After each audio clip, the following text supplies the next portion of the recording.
Hmm? Ano kayang nangyari dyan? Tulungan ko na kaya. Miss. Miss. Ayaw naman magising eh. Dalhin ko na lang kaya to sa bahay at gamutin.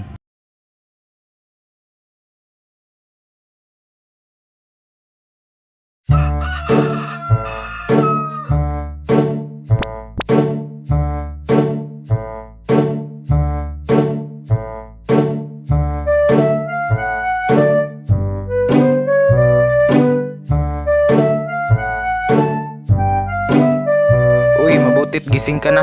Ikaw palang gumamat sa akin. Salamat ha.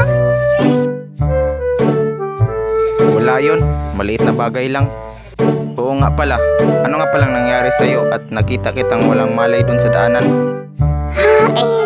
Inabutan kasi ako ng gabi kahapon at may nakita akong malaking ahas. Ah, ganun ba? Oo nga pala, ako nga pala si Berting. Ikaw